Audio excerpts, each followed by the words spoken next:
बिहार में कुछ महीनों में चुनाव है, अगला सीएम किसको देखते हैं, नीतीश, तेजस्वी या प्रशांत किशोर? देखिए, ये पॉलिटिकल क्वेश्चन आप हम लोग से काहे पूछते हैं? क्योंकि ये अब मेरे देखने से, अपने से सोच के देखिए, मेरा देखने से कोई सीएम नहीं बन सकता। मेरा एक इंडिविजुअल सिंगल वोट है। इसको बदल देते हैं, सबसे पॉपुलर कौन आपको लगता है इन सब में? सबसे पॉपुलर या आपका फेवरेट नेता कौन है?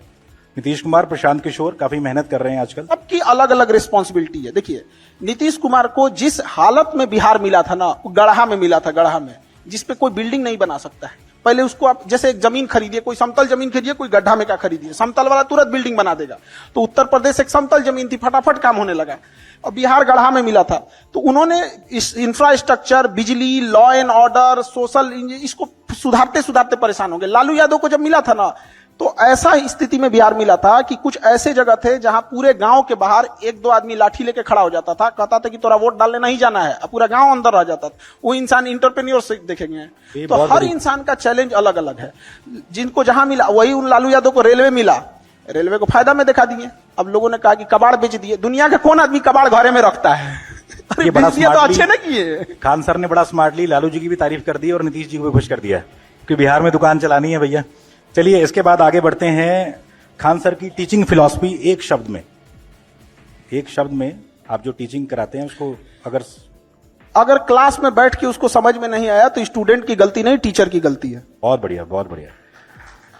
अच्छा, चूंकि आपने कई दोस्तों का नाम लिया अपना शुरू में, लड़कपन के दिनों में कोई याद आपको, कोई याद हो कि भैया ये किया था, वो किया था? हर किसी ने कुछ ना कुछ किया रहता है।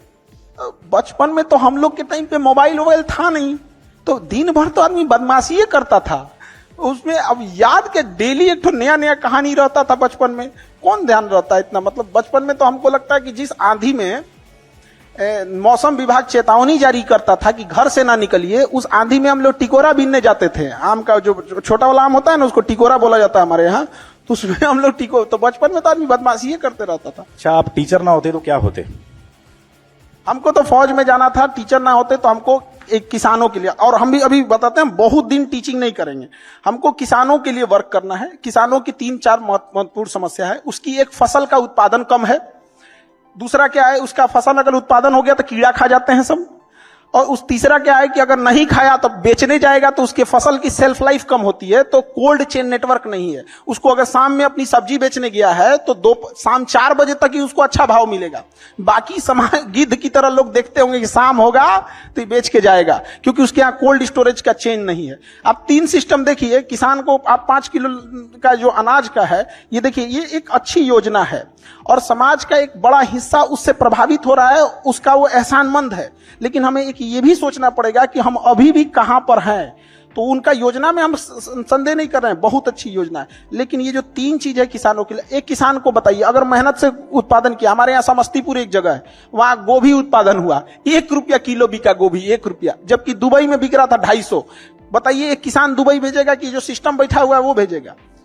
तो क्या मतलब बनता है? वो ट्रैक्टर चला दिया, 1 रुपया किलो गोभी। अभी बहुत सारे लोग पूछेंगे, क्योंकि आप लोग दिल्ली में बैठे हैं, आप लोग को आइडिया नहीं लगेगा 1 रुपया किलो भी गोभी हो सकता है क्या?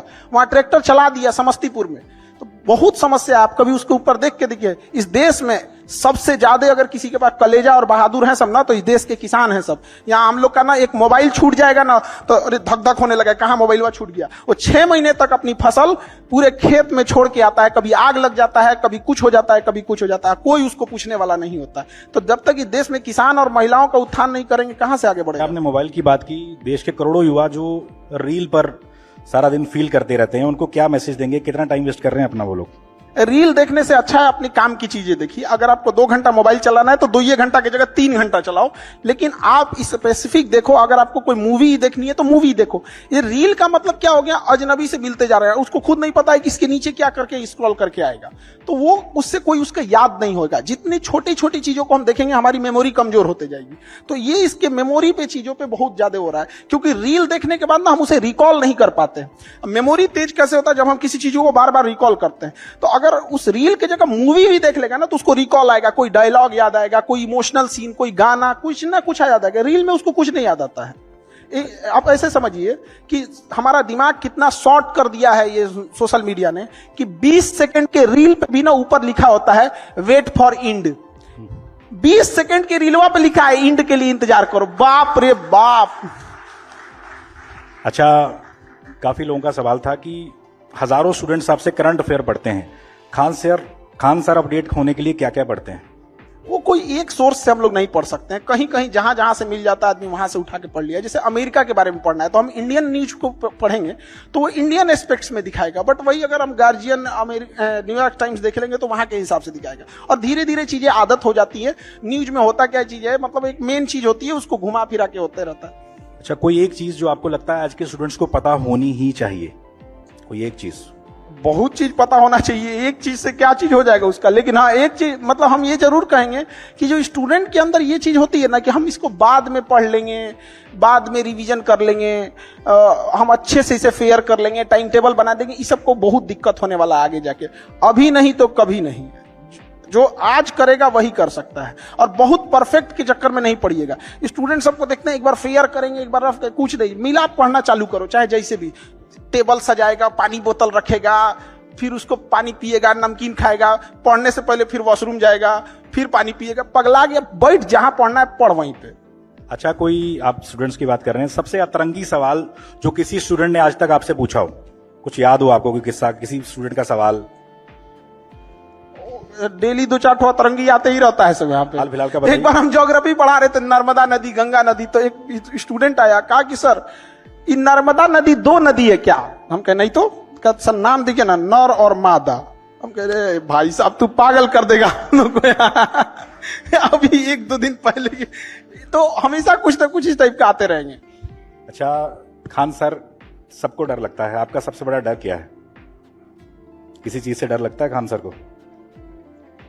अलग अलग फील्ड में डर होता है, जैसे एक कोई चीज का डर नहीं ना होता। जैसे मान के चलिए एजुकेशन में एक चीज का ये लगता है कि जिस हिसाब से धांधली हो रही है, सीटों का कहां से कहां सीट कौन किसको बेच दिया जाएगा, तो डर इस बात का लगता है कि उन बच्चों का क्या होगा। हम तो यहां लड़ते रह गए कि भाई वो होगा, अब यहाँ पे जिसको कंट्रोल करना है वो कंट्रोल ही नहीं कर रहा है। हम तो इसी भरोसे बैठे हैं कि बीपीएससी हो जाए, यूपीएससी हो जाए, एसएससी हो, रेलवे हो, एनटीए हो, ये सीटों को रिजर्व रखे, मजबूती से रखे, और हम बच्चों को पढ़ाएंगे और ये लोग करेंगे। अब पता चला हम यहाँ बच्चों को पढ़ाते हैं, इधर धांधी हो जाते, मैं किसके लिए सजू, मेरा पिया आनर है। अच्छा, 10 साल बाद खान सर, तालियां बज रही हैं अभी। अच्छा, 10 साल बाद खान सर खुद को कहां देखते हैं? क्या क्या सपना है आपका जो आप सच करना चाहते हैं?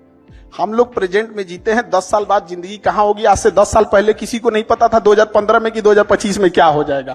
तो बहुत ज्यादा का प्रोजेक्शन नहीं होना चाहिए।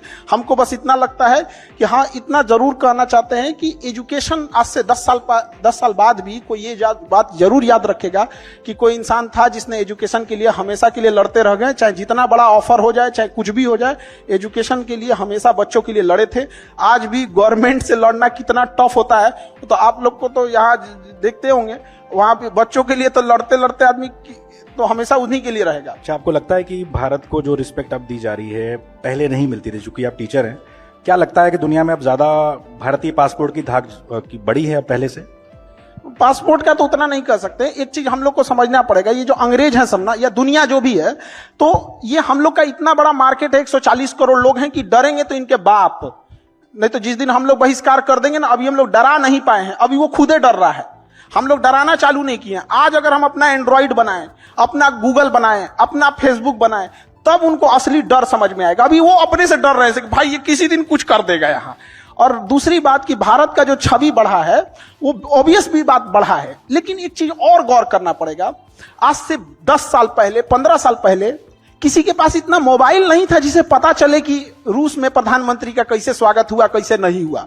तो अभी जागरूकता बढ़ गई है। आज मोदी जी लैंड करते हैं तो दिख जाता है मोदी जी लैंड किए, उनको बस सैल्यूट दिया जाता है, दिख जाता है। लेकिन जब वही गुजराल साहब थे, अटल बिहारी वाजपेयी साहब थे, तो रिस्पेक्ट उनकी भी थी। वह व्यक्ति था जिसने अमेरिका के प्रधानमंत्री का फोन उठाने से पहले G20 भारत में अभी हो रहा है, G20 तब नहीं हुआ था। हाँ, G20 बहुत अच्छे से हम लोगों ने हैंडल किया। तो ऑब्वियस बात है कि हम लोग का ना फॉरेन पॉलिसी में बढ़ा है, बट थोड़ा सा गड़बड़ कहां हुआ है, आस पड़ोस में। आस पड़ोस में ये गड़बड़ हो गया ना कि हम लोग की छवि अलग टाइप की बनती गई है।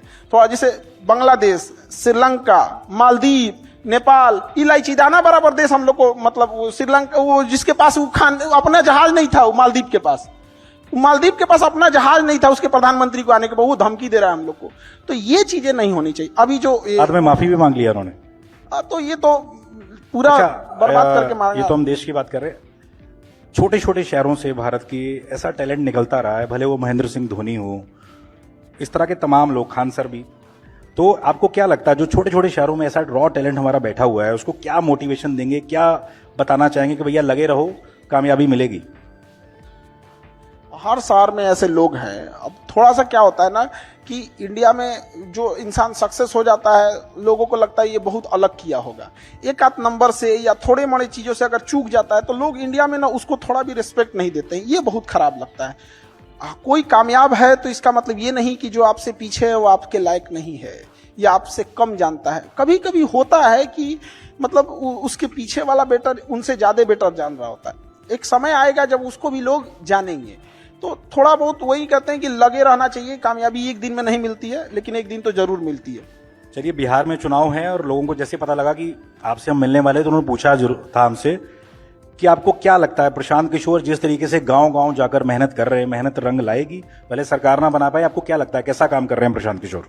लोगों को जागरूक करना ये बहुत अच्छी चीज है। और एक व्यक्ति ने इतना हिम्मत दिखाया जो गांव गांव जाके पैदल चल रहा है। हम तो कहते हैं जागरूक ना करके कोई पैदलों चल के देखे कितना टफ होता है, गर्मी, बरसात, ठंडा। और क्या सिखा रहे हैं वो, लोगों को क्या कह रहे हैं, शिक्षा पे ध्यान दो, स्किल्ड पे ध्यान दो, यही सब चीज। ऐसा थोड़ी कर रहे हैं कि मतलब कोई गलत चीज सिखा रहे हैं। तो लोगों को जागरूक कर रहे हैं, बहुत अच्छा काम कर रहे हैं। उनको नतीजों में भी देखने को मिलेगा, उनको जरूर। अच्छा, कल को कहें कि भैया खान सर जुड़ जाओ हमारे साथ। आप लोग हमको ना, पता नहीं, हमको कभी कभी लगता है कि हम पढ़ा रहे हैं तो आप लोग हमको ये नहीं कहते हैं कि पढ़ाइए, बार बार हमको उधरे क्यों खींच के लेके जाते कि आप कह रहे हो बहुत अच्छा काम कर रहे हैं। चलिए, इन्होंने तो मतलब हम क्या कहते, खराब काम कर रहे हैं। इन्होंने नीतीश जी की तारीफ कर दी, लालू की तारीफ कर दी, प्रशांत किशोर की तारीफ कर दी। बिहार में चुनाव है,